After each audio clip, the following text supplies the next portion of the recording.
Hello everyone. Today we are going to discuss factors influencing learning. Learning को influence करने वाले factors कौन से होते हैं वो भी एक बार देख लेते हैं कि क्या क्या जो factors हैं जो learning को प्रभावित करते हैं.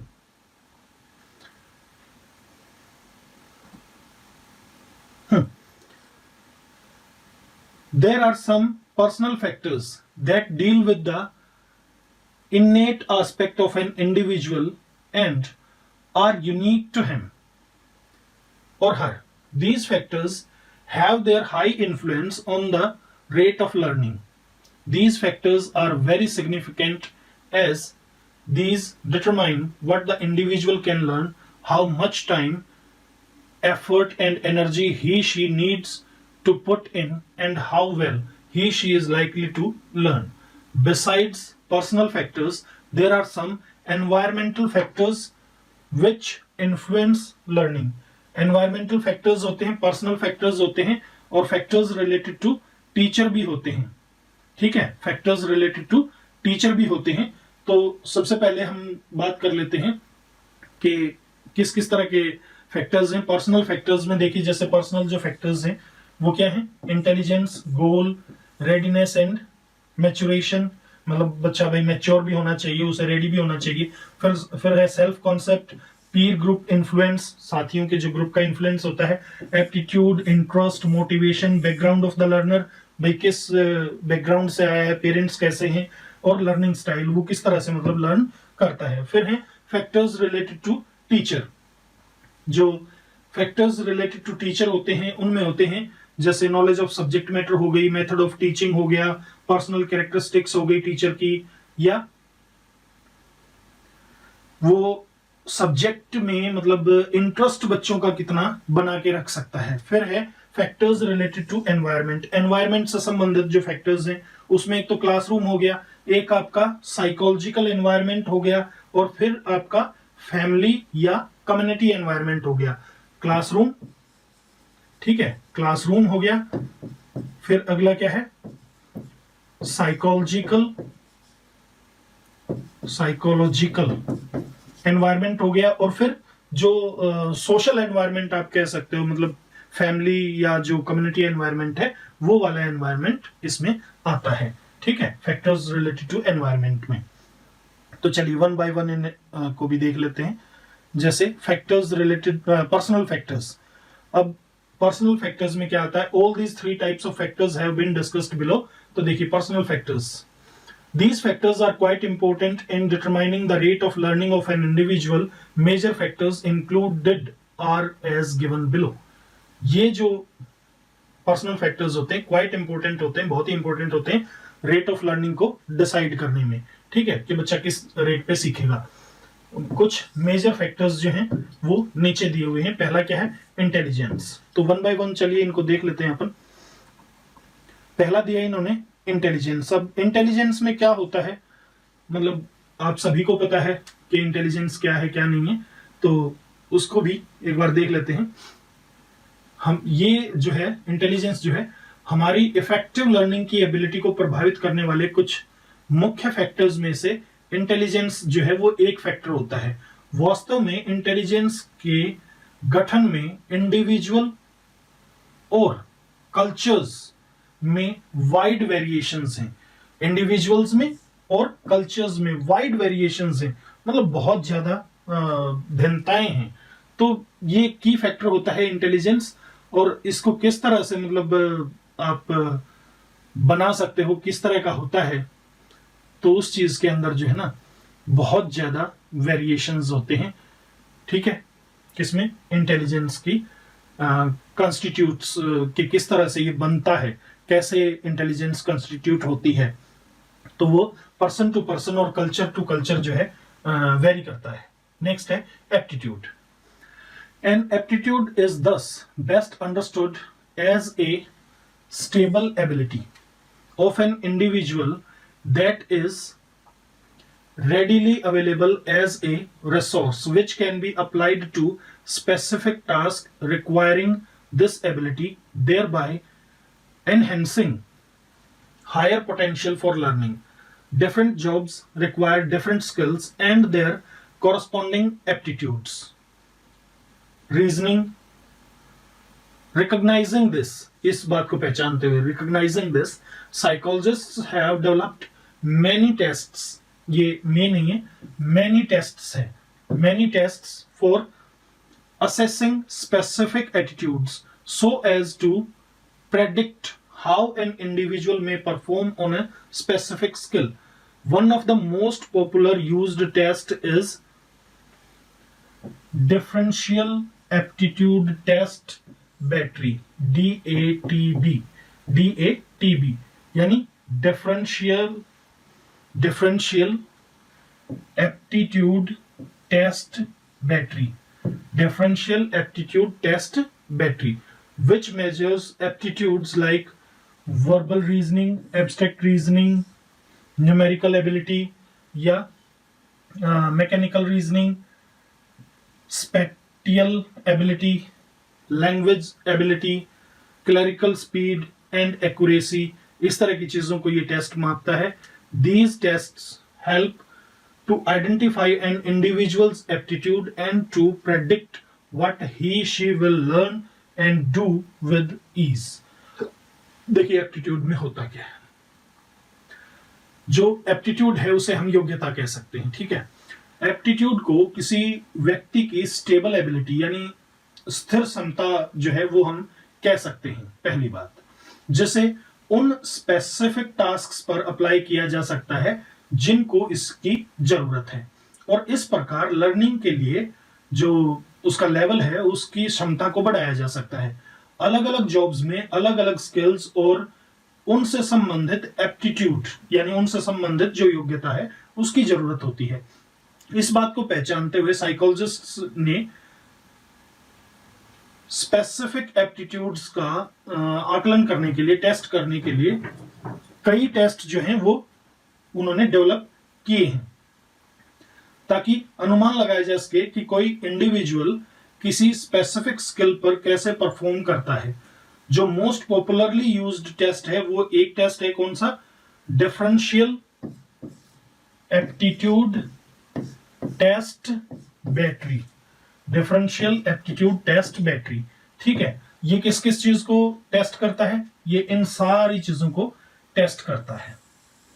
ओके, तो ये जो टेस्ट हैं ये किस चीज में हेल्प करते हैं? ये हेल्प करते हैं इंडिविजुअल की योग्यता को आइडेंटिफाई करने में, एंड टू प्रेडिक्ट, और इस बात को बताने में कि किसी भी इंसान को, ही हो शी हो कोई भी हो, उसे कोई चीज याद करने में, लर्न करने में या उस किसी काम को करने में कैसे आसानी रहेगी. मतलब वो किस चीज को आसानी से याद कर सकता है या किस काम को बहुत आसानी से वो कर सकता है. Thus, an aptitude is a measure of the probable rate of learning. संभावित रेट ऑफ लर्निंग होता है ये aptitude, which results in interest and satisfaction. जिसका रिजल्ट क्या निकलता है? मतलब बंदे का इंटरेस्ट बढ़ता है और सेटिस्फैक्शन मिलती है. Aptitudes are often used synonymously with talents and specific abilities, which are actually manifested concepts judged through performance parameters. इनको कई बार किसके सिनोनिमस के रूप में यूज किया जाता है? टैलेंट या स्पेसिफिक एबिलिटीज के रूप में इनको यूज किया जाता है. ठीक है, which are actually manifested concepts. जो manifested concepts होते हैं, मतलब एक्चुअल में अगर देखा जाए तो ये manifested concepts होते हैं judged through performance parameters. और इनको जज किसके थ्रू किया जाता है? परफॉर्मेंस पैरामीटर्स के थ्रू इन चीजों को जज किया जाता है. लेकिन इनके लिए भी कई बार जो है ये वर्ड यूज कर दिया जाता है, एप्टीट्यूड. चलिए आगे क्या कहता है? गोल्स. अब गोल्स की बात करते हैं. गोल्स में क्या है? हाँ जी, A goal is an outcome or attainment that an individual sets and strive to accomplish. गोल क्या है? एक वो आउटकम या अटेनमेंट है, मतलब जो आउटकम आना चाहिए, जो आउटपुट दिखाता है ना बंदा, वो, या अटेनमेंट मतलब किसी चीज को प्राप्त करने वाली चीज. मतलब भाई क्या प्राप्त करना है, क्या अटेनमेंट है, क्या उपलब्धि. जो कि एक इंडिविजुअल जो है वो खुद सेट करता है, व्यक्ति अपने आप सेट करता है कि मुझे ये चीज अचीव करनी है, ये अटेन करना है, या ये आउटकम मुझे देना है, एंड स्ट्राइव टू अकम्प्लिश, और उस चीज को पूरा करने के लिए वो पूरी कोशिश करता है। Goals motivate people to act in order to reduce the discrepancy between what they are and what they want to be. Goals क्या करते हैं, वो रिड्यूस करते हैं डिस्क्रिपेंसी को, मतलब जो एक डिस्क्रिपेंसी आप कह सकते हो, विसंगति को, एक जो विसंगति होती है किस किस चीज के बीच में, कि वो क्या है और क्या बनना चाहते हैं, उन दोनों चीजों के बीच में जो विसंगति होती है उसको गोल रिड्यूस करता है, दूर करता है। They can be understood with reference to the vision of the future that each individual constructs for himself. They can be understood with the reference to the vision of the future. Future का vision रखते हुए आप उनको समझ सकते हो, जो कि हर इंडिविजुअल जो क्या करता है, अपने लिए कंस्ट्रक्ट करता है। फ्यूचर का विजन तो हर इंडिविजुअल अपने लिए बनाता है, तो उसी से हम इसको समझ सकते हैं। Goals play a significant role in learning since they give strength and direction to it. Goals जो हैं वो लर्निंग को स्ट्रेंथ भी देते हैं, डायरेक्शन भी देते हैं, तो ये जो है सिग्निफिकेंट होते हैं लर्निंग के लिए। नेक्स्ट है इंटरेस्ट्स। चलिए, an interest is the same as preference for some object, event और बिहेवियर ओवर अदर्स। दूसरी चीजों के ऊपर, मतलब दूसरे ऑब्जेक्ट के ऊपर, दूसरे इवेंट के ऊपर या दूसरे बिहेवियर के ऊपर जो हम प्रेफरेंस देते हैं, मतलब एक चीज से ज्यादा दूसरी को प्रेफरेंस देते हैं ना कई बार, तो उसे ही हम इंटरेस्ट कहते हैं। एंड विच प्रोवाइड्स, और क्या प्रोवाइड करते हैं ये, engagement and Joy, and is voluntarily. Engagement देते हैं हमें, मतलब जो चीज, जिस चीज में हम इंटरेस्टेड होते हैं उसमें हम लगे रहते हैं, खुशी मिलती है, और स्वायत्त होते हैं, मतलब वॉलंटरीली होते हैं, अपने आप हम उनको करते हैं, कोई फोर्स करने की जरूरत नहीं होती। Interests are actually deep rooted constructs and are determined by the need structure of an individual. Interest जो है वो बहुत ज्यादा डीप रूटेड होते हैं, बहुत गहराई तक गए हुए होते हैं, और डिटरमाइंड होते हैं ये, मतलब इनको निर्धारित किया जाता है किस चीज के द्वारा, by the need structure of an individual, कि भाई किसी इंडिविजुअल का नीड स्ट्रक्चर कैसा है, उसे क्या चाहिए, उसी चीज के द्वारा जो है उसके इंटरेस्ट जो है वो डिटरमाइन किए जाते हैं। An individual with strong social needs, such as belongings, affiliations, recognition, will direct all his or her energies into activities which enable him/her to fulfill these needs, such as meeting people, going to clubs, associations, parties, meetings, etc. अब देखिए, कोई इंसान, उसकी strong social needs है, मान लीजिए social worker ही है, तो उसकी स्ट्रॉन्ग सोशल नीड्स होंगी। अब उसको पूरा करने के लिए उसके किस तरह के इंटरेस्ट होंगे, उसके इंटरेस्ट होंगे इस तरह के, जैसे मान लीजिए लोगों से मिलना, डब्स में जाना, एसोसिएशंस करना, मिलना, मतलब पार्टीज करना, मीटिंग्स करना, इस तरह के काम ही तो वो करेगा, तभी तो उसकी ये जो स्ट्रॉन्ग सोशल नीड है वो पूरी हो पाएगी। An interest may be defined as a learned और acquired motive stemming from some inherent needs of the individual। इसलिए एक इंटरेस्ट जो है उसको कैसे डिफाइन किया जा सकता है, एक लर्न्ड और एक्वायर्ड मोटिव के रूप में, ठीक है। स्टेमिंग फ्रॉम, जो उभर कर आता है किस चीज से, सम इनहेरेंट नीड्स, जो अंदरूनी जरूरतें हैं, उनसे ये मोटिव जो है उभर कर आता है, किसकी, इंडिविजुअल की, विच ड्राइव हिम और हर to act in a way that will sustain or satisfy his inner need structure। और ये चीज, मतलब ये जो एक तरह से ये लगा लीजिए, जो एक्टिव एक्वायर्ड या लर्न्ड मोटिव है, जो कहां से उभर कर आ रहा है, इनहेरेंट नीड्स से, तो ये उस इंडिविजुअल को इस तरीके से काम करने के लिए प्रेरित करता है कि वो सस्टेन या सेटिस्फाई कर पाए अपनी अंदरूनी नीड स्ट्रक्चर को, ठीक है। यानी अंदर की नीड से ही जन्मा हुआ ये एक मोटिव होता है, और ये मोटिव जो है इंसान को इस काम के लिए प्रेरित करता है कि वो इस तरह से काम करे कि अपने अंदरूनी जो नीड स्ट्रक्चर है उसको सेटिस्फाई कर पाए। चलिए नेक्स्ट है readiness to learn and maturation.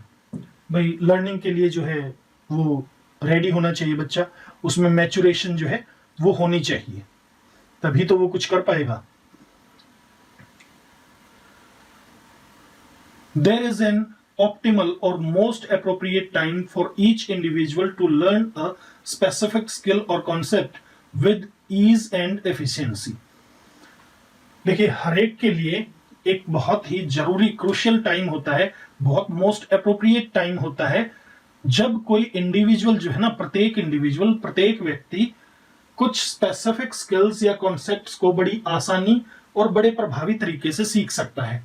This appropriate time comes when one's physical, neural, and intellectual aspects of development have advanced enough to enable one to perceive the problem and solve it with relative ease and comfort. ये जो appropriate time होता है ये कब आता है?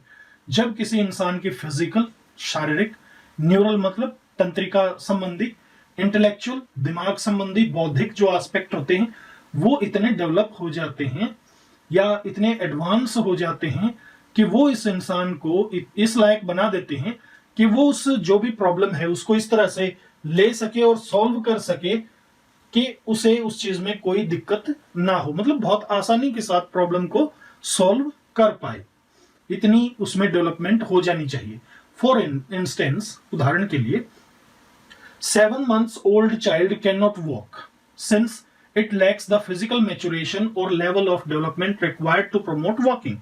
7 महीने का बच्चा नहीं चल सकता, पैदल नहीं चल सकता। क्यों नहीं चल सकता? क्योंकि उसके अंदर फिजिकल मैच्योरेशन अभी नहीं हुआ है, या जो डेवलपमेंट होनी चाहिए, जो रिक्वायर्ड डेवलपमेंट है वॉकिंग के लिए, वो अभी उसके अंदर नहीं हुई है। Maturation can be best interpreted as relatively permanent change in an individual. Maturation को किस तरह से आप इंटरप्रेट कर सकते हो? Relatively permanent change in an individual, मतलब एक परमानेंट चेंज होना चाहिए, ये नहीं कि एक बार चेंज हो गया और फिर वो खत्म हो गया। जैसे बी इट कॉग्निटिव, इमोशनल और फिजिकल, चाहे ये चेंज बौद्धिक हो, भावात्मक हो या शारीरिक हो, that occurs as a result of biological aging. और ये जो चेंज हो ना, ये बायोलॉजिकल एजिंग की वजह से होना चाहिए, मतलब बौद्धिक, इमोशनल और फिजिकल चेंज जो जैविक उम्र बढ़ने के कारण ये जो मैच्योरेशन आती है इन चीजों की, ये वाली मैच्योरेशन बंदे में होनी चाहिए, रिगार्डलेस ऑफ पर्सनल एक्सपीरियंस। इसमें पर्सनल एक्सपीरियंस का कोई लेना देना नहीं है। Maturation is pre-programmed and occurs regardless of the interactions a child has with the environment. Maturation pre-programmed होती है और ये बच्चे के अंदर होती ही होती है, उसका इस चीज से कोई लेना देना नहीं है कि बच्चे का एनवायरमेंट के साथ कैसा संबंध रहा है, क्या इंटरेक्शंस रहे हैं, मतलब बच्चा एनवायरमेंट के टच में रहा है या नहीं रहा है, लेकिन एज बढ़ेगी तो मैच्योरेशन भी उसके अंदर ऑटोमेटिकली आएगी। Most expert teachers in schools know that no matter how hard they work and how good they are, they can not force a student to think और do what he she is not biological ready to do. जो बहुत ज्यादा expert teachers हैं school में, वो ये जानते हैं कि इस चीज का कोई मैटर नहीं है कि वो कितना हार्ड वर्क करते हैं और कितने अच्छे टीचर हैं, लेकिन इसके बाद भी वो किसी बच्चे को वो चीज नहीं सिखा सकते जिसके लिए वो बच्चा बायोलॉजिकली रेडी नहीं है। यानी एक जैविक रूप से एक मैच्योरेशन लेवल पे वो बच्चा जब तक नहीं पहुंचा है तो उसे वो चीजें वो नहीं सिखा सकते। 10 cognitive coming of age or maturation is another specific aspect of readiness to learn. इसलिए जो बौद्धिक या जो कमिंग ऑफ एज है मतलब उम्र बढ़ने के साथ साथ जो बौद्धिकवाद आता है या जो मैच्योरेशन है, वो एक दूसरा स्पेसिफिक एस्पेक्ट है किस चीज का, रेडीनेस टू लर्न का। यानी बच्चा तभी तो तैयार होगा ना उस चीज को सीखने के लिए जब वो उस लेवल तक मैच्योर हो चुका होगा, तो बिना उस मैच्योरेशन के वो नहीं सीख सकता।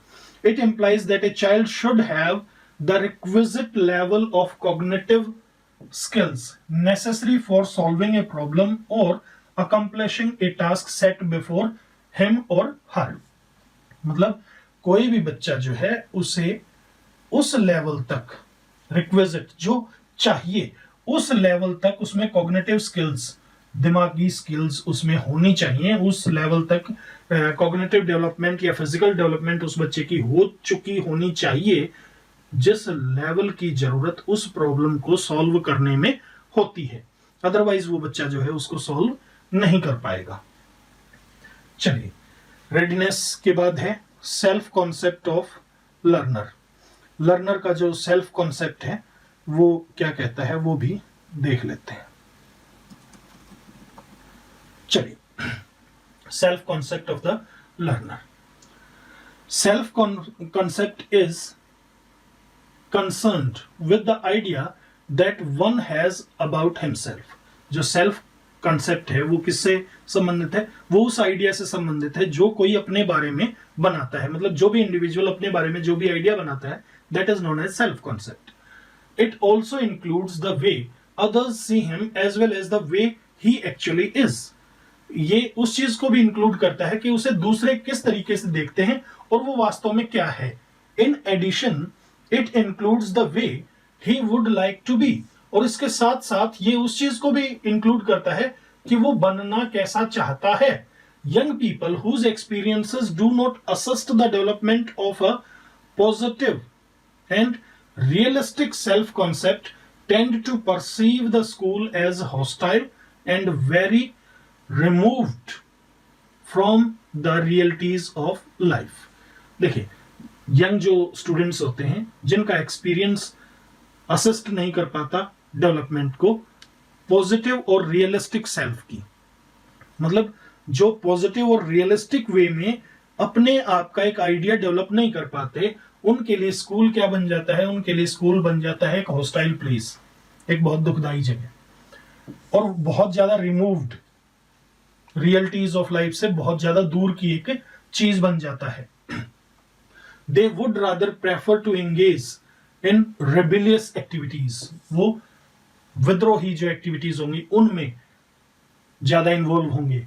जुवेनाइल डेलिक्वेंसी, जो जुवेनाइल डेलिक्वेंसी है, जो मतलब जुवेनाइल वो बोलते हैं ना बच्चों से संबंधित,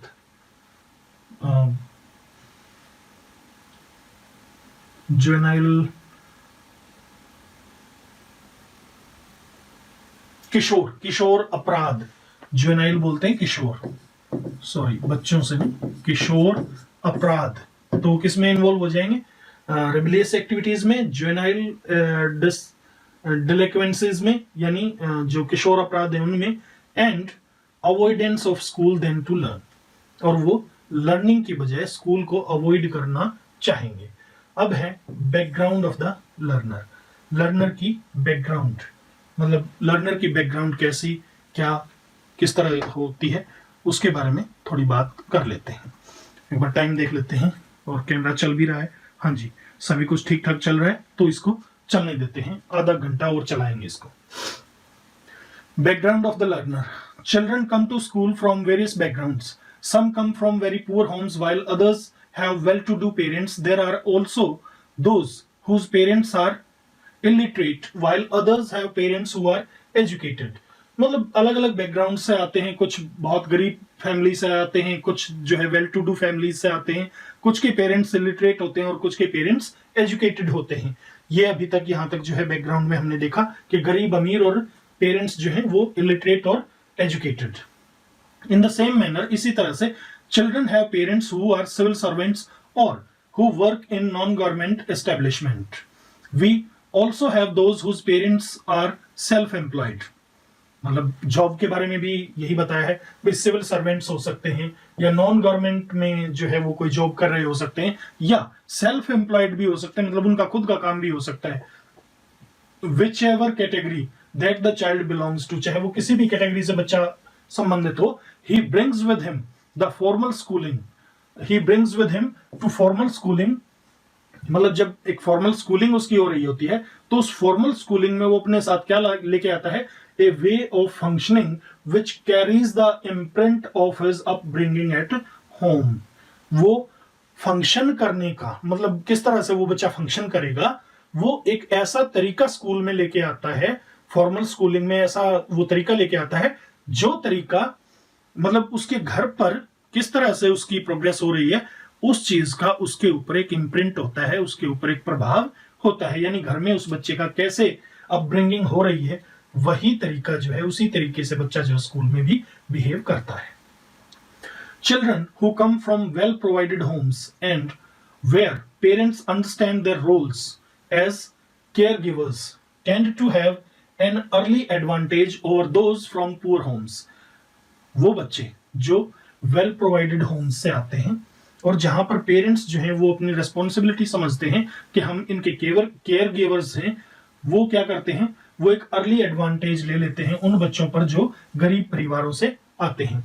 इन the first place they are likely to benefit from an environment which promotes learning. पहली बात तो ये कि उनको फायदा मिलता है उस एनवायरमेंट से जो लर्निंग को बढ़ावा देता है। कैसे? वो क्या है? That is the presence of objects which stimulate children's curiosity and interest in learning। मतलब वो जो ऑब्जेक्ट्स होते हैं ना जो लर्निंग को स्टिमुलेट करते हैं या क्यूरियोसिटी को, उत्सुकता को बढ़ाते हैं, वो ऑब्जेक्ट्स उस बच्चे के पास जो है प्रेजेंट होते हैं। जैसे रेडियो हो गया, टेलीविजन हो गया, चिल्ड्रन बुक हो गई, इस तरह की चीजें उसके पास होती हैं। इसके साथ साथ in addition they are likely to have their parents tell them stories. उनके पेरेंट्स उनको स्टोरीज सुनाते हैं। Read to them poems, short passages etcetera. उनके लिए पोम्स पढ़ते हैं, शॉर्ट पैसेजेस को पढ़ देते हैं। And provide adequate support for them to do their homework. और उनको एक जो पर्याप्त हेल्प चाहिए, सपोर्ट चाहिए, जो मदद चाहिए, वो भी उनको देते हैं वो पेरेंट्स, ताकि वो अपना होमवर्क कर पाए। And assignments given at school. Homework और असाइनमेंट्स को, स्कूल में दी गई होमवर्क और असाइनमेंट को वो बच्चे कर पाए।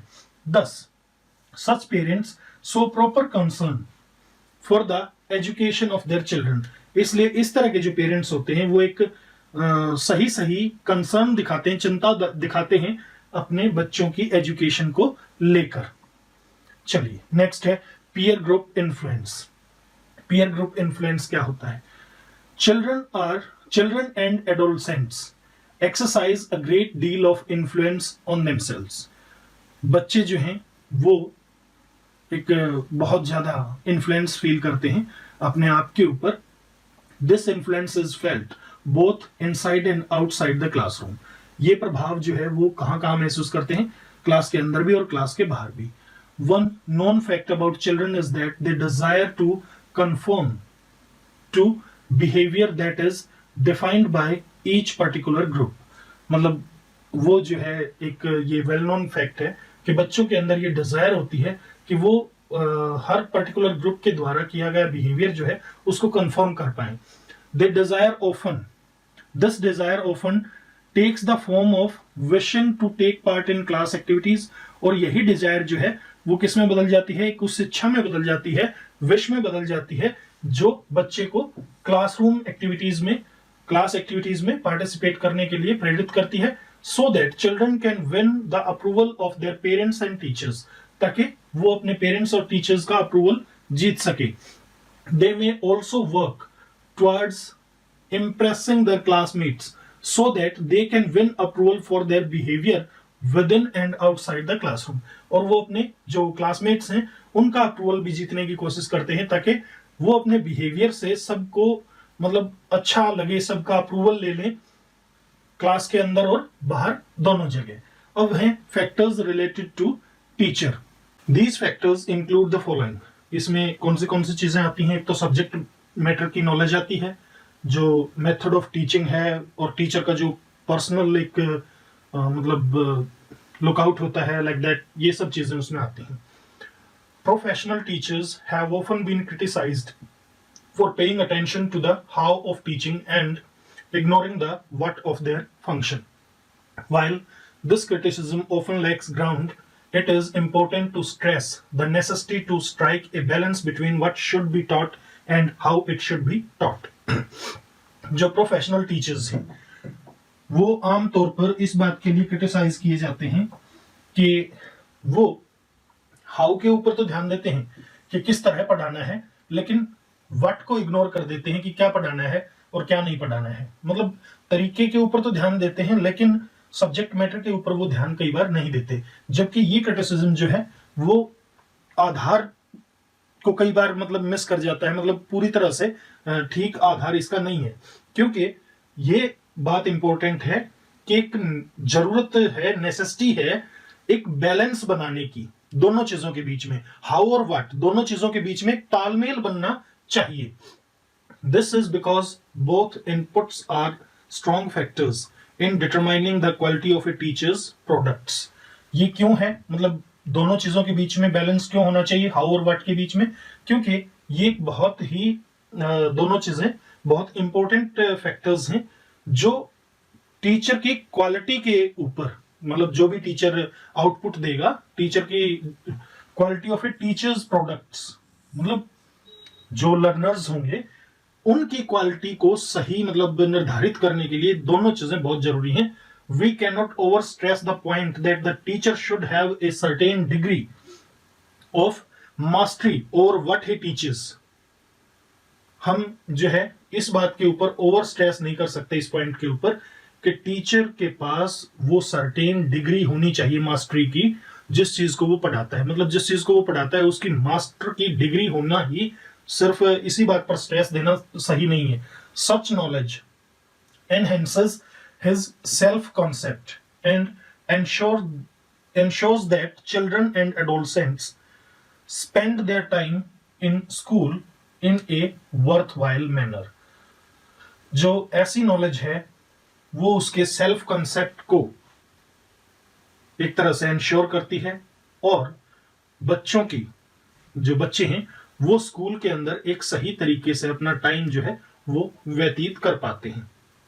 ठीक है, तो मतलब दोनों चीजों का जब बैलेंस होगा ना तो टीचर का सेल्फ कंसेप्ट भी बढ़ेगा और बच्चे भी आराम से स्कूल में मतलब अपना टाइम बिता सकेंगे, एक वर्थवाइल टाइम वो वर्थवाइल मैनर में टाइम बिता सकेंगे.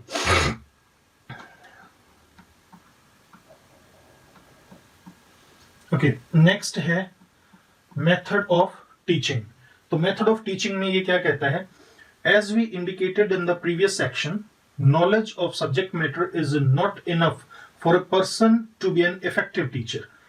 नॉलेज होना किसी सब्जेक्ट मैटर की, सिर्फ नॉलेज होना वो एक इफेक्टिव टीचर नहीं बना सकती किसी को भी.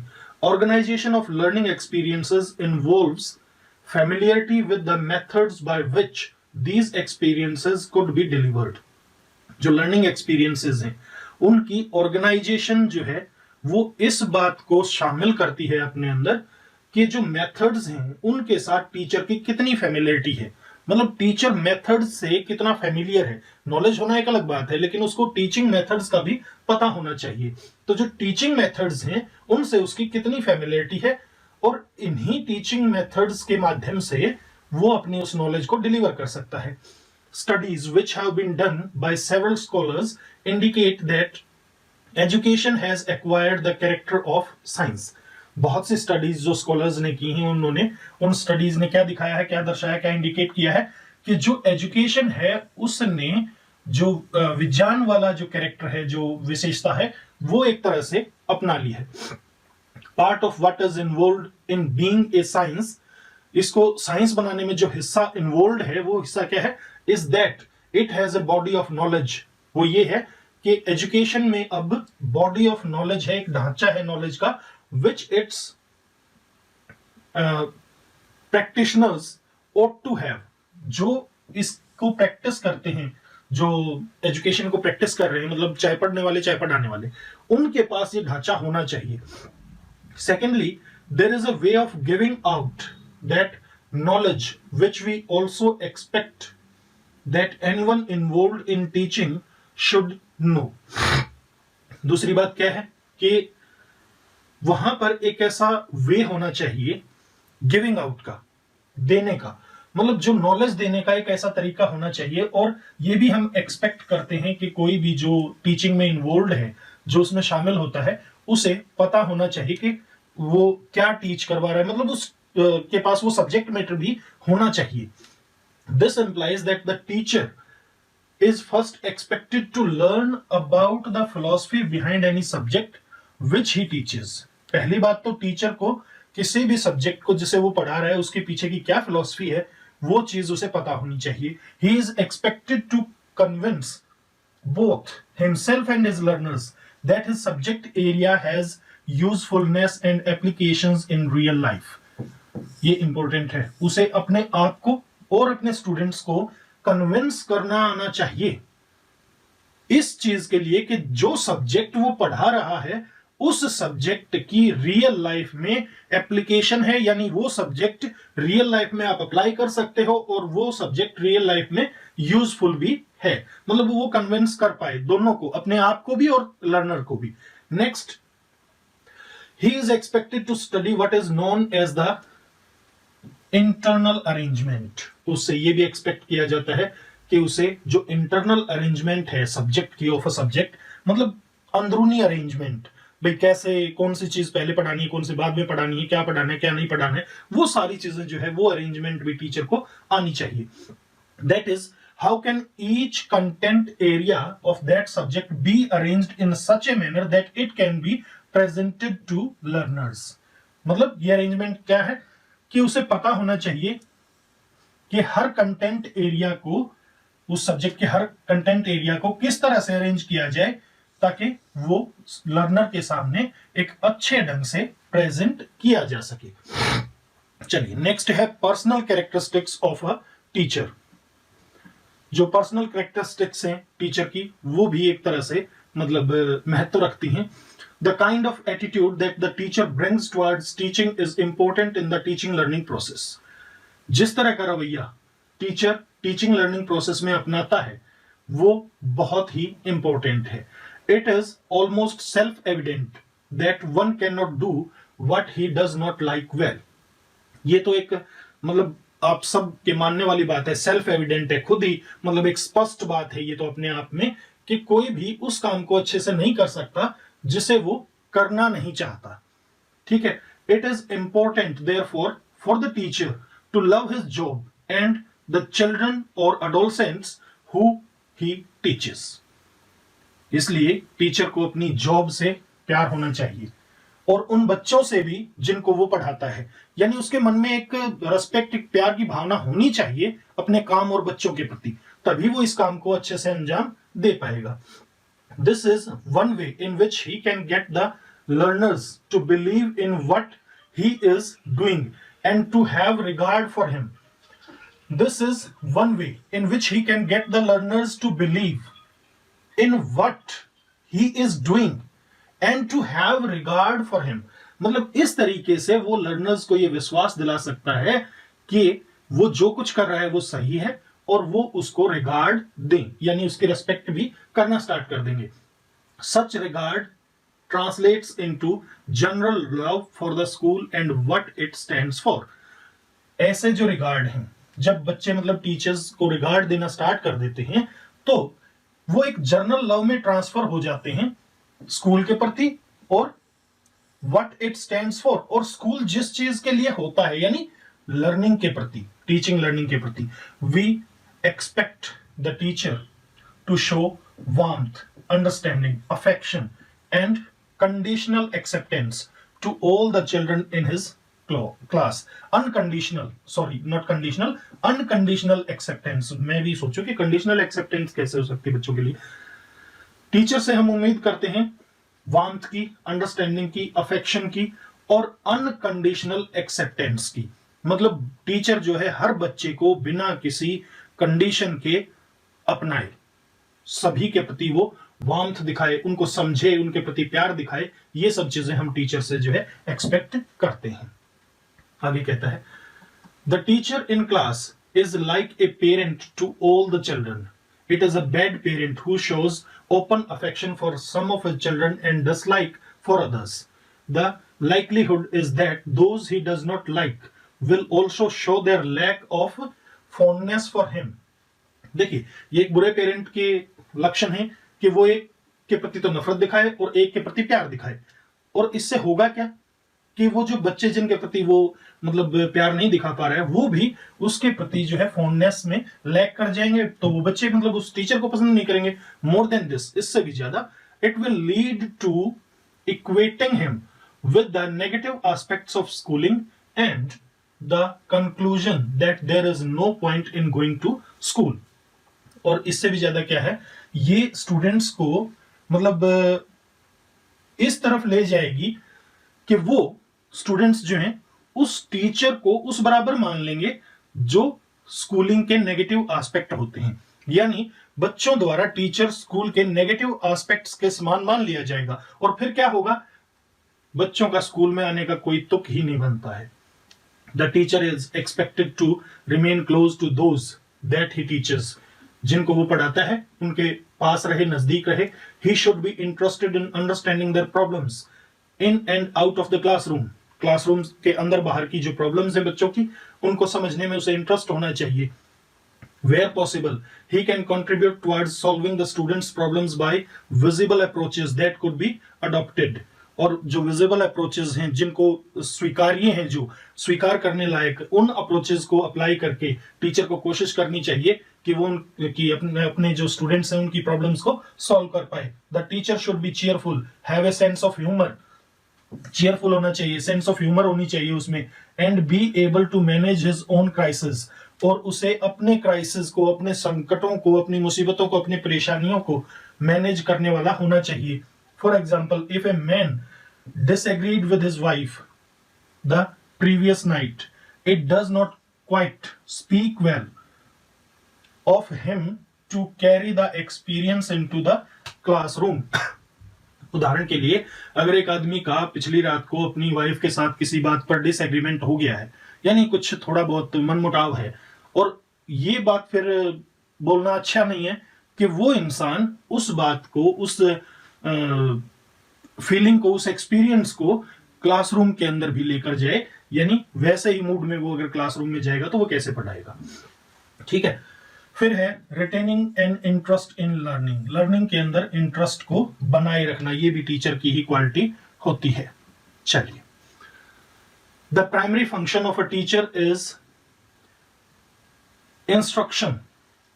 सबसे पहला जो प्राइमरी फंक्शन है टीचर का वो है इंस्ट्रक्शन देना. His job is such that should encourage people to learn and even to add to the stock of knowledge.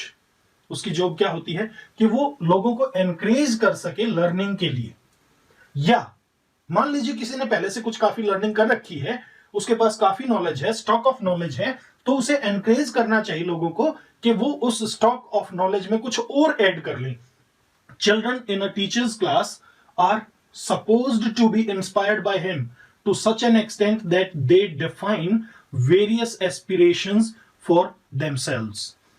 मतलब टीचर को जो है कैसा होना चाहिए कि वो इतना उनको मोटिवेट कर दे, या वो बच्चे उससे इतने ज्यादा इंस्पायर्ड हो जाएं कि वो अपने लिए, खुद के लिए कुछ महत्वाकांक्षाएं खुद ही सेट कर लें.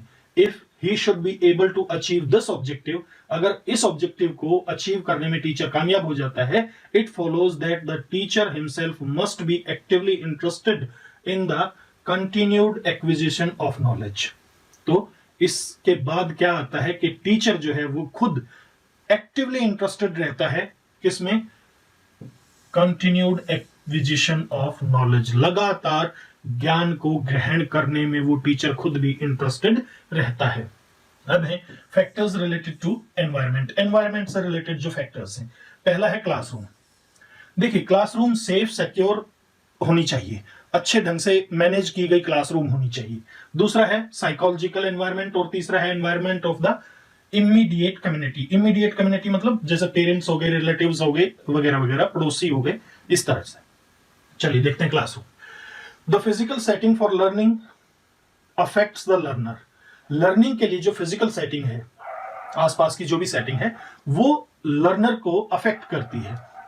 With in our own context this is made up of the classroom, the library, laboratories and other places where formal teaching is done। जहां तक हमारा संदर्भ है, हमारे संदर्भ में मतलब इंडिया में लाइक दैट, हमारे संदर्भ में क्या है, ये चीज कहां तक सीमित है, क्लासरूम तक, लाइब्रेरी तक, लेबोरेटरीज तक और दूसरे प्लेसेस जहां पर ये फॉर्मल टीचिंग होती है। The setting must be attractive enough to make children wish to spend long hours there. जो सेटिंग है वो इतनी इंटरेस्टिंग होनी चाहिए कि बच्चे उसमें ज्यादा से ज्यादा समय बिताना चाहें। What we have presently in most of our primary and secondary schools does not meet these requirements। और जो कुछ हमारे पास आज प्राइमरी और सेकेंडरी स्कूल्स में है, वो चीज इन मतलब रिक्वायरमेंट से मैच नहीं करती, यानी इन सब रिक्वायरमेंट्स को पूरा नहीं करती। कौन सी रिक्वायरमेंट्स को? जो फिजिकल सेटिंग वाली रिक्वायरमेंट है, एक इंटरेस्टिंग फिजिकल सेटिंग वाली रिक्वायरमेंट, उसको पूरा नहीं करती। The typical village classroom is part of an unattractive building. जो टिपिकल विलेज क्लासरूम होता है गवर्नमेंट स्कूल का, वो एक अनअट्रैक्टिव बिल्डिंग का हिस्सा होता है। The roof may be still be in place और may have been blown off by wind. हो सकता है छत अपनी जगह पर हो या हवा द्वारा उड़ा ले गई हो, हवा उसको उड़ा ले गई हो। If the learner is the if the latter is the case, अगर बाद वाला केस है, मतलब जिसमें छत को हवा उड़ा ले गई है, यानी बच्चों के सर पे छत भी नहीं है, children are forced to study without being protected from the effects of weather, rain, sun and wind. अगर छत नहीं है तो बच्चों को फोर्स किया जाता है कि वो बिना प्रोटेक्शन के ही बैठें। वेदर से कोई प्रोटेक्शन नहीं है, बारिश से कोई प्रोटेक्शन नहीं, सन से, धूप से, हवा से कोई प्रोटेक्शन नहीं, उसी में बिठाकर उनको फोर्स किया जाता है कि वो क्या करें, कुछ सीखें। This kind of situation in which the physical comfort of the children can not be guaranteed is not ideal for learning. इस तरह की सिचुएशन जिसमें बच्चों का जो फिजिकल कंफर्ट है उसकी कोई गारंटी नहीं है, तो वो लर्निंग के लिए वो जो एनवायरनमेंट है वो आइडियल नहीं है। नेक्स्ट है psychological environment. When we mention the psychological environment of learning, जब हम साइकोलॉजिकल एनवायरनमेंट की बात करते हैं, लर्निंग के साइकोलॉजिकल एनवायरनमेंट की बात करते हैं, तो क्या है, we have in mind the kind of atmosphere which the teacher creates for interaction between him and his pupils। तो हमारे माइंड में क्या आता है, वो एटमॉस्फेयर आता है जो टीचर क्रिएट करता है संबंध बनाने के लिए। किन किन के बीच में? अपने आप के और स्टूडेंट्स के बीच में इंटरेक्शन करने के लिए जो मतलब टीचर वो बनाता है, अपने एक तरह से एनवायरनमेंट को क्रिएट करता है, उस एनवायरनमेंट की छवि जो है हमारे दिमाग में आती है। Studies have shown that learning will proceed smoothly and enthusiastically if pupils see the relationship between them and their teacher as non-threatening, warm and loving। अगर बच्चों को लगता है कि उनका रिलेशन टीचर के साथ नॉन थ्रेटनिंग है, वार्म है और लविंग है, तो टीचिंग लर्निंग जो है वो प्रोसेस बहुत ही एंथुजियास्टिकली और स्मूथली चलेगा। They should see themselves as participating actively in the process of learning and also in some decisions that affect them। बच्चों को ये लगना चाहिए कि वो एक्टिवली लर्निंग में पार्टिसिपेट कर रहे हैं और कुछ डिसीजंस जो उनको प्रभावित कर सकते हैं, उन फैसलों में भी वो एक्टिवली पार्टिसिपेट कर रहे हैं टीचर के साथ साथ, तो वो अच्छे से लर्निंग करेंगे। This contrasts with the style in which the teacher shows no regard for the children, subjects them to abuse and ridicule, humiliates them and even brutalize them, thereby causing them physical harm।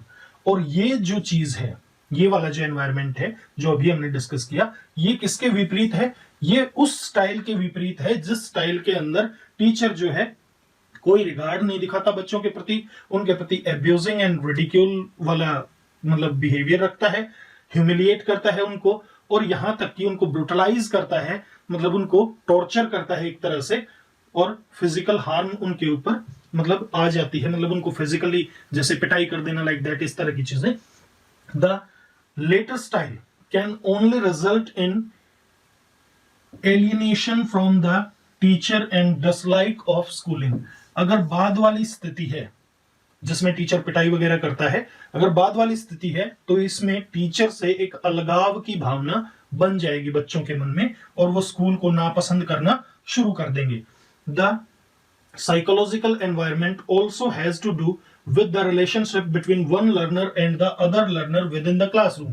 ये जो psychological environment है ना, ये सिर्फ teacher और student के बीच में ही नहीं होना चाहिए, ये क्लासरूम के अंदर एक लर्नर से दूसरे लर्नर के बीच में भी ये मतलब साइकोलॉजिकल एनवायरनमेंट बहुत अच्छा होना चाहिए।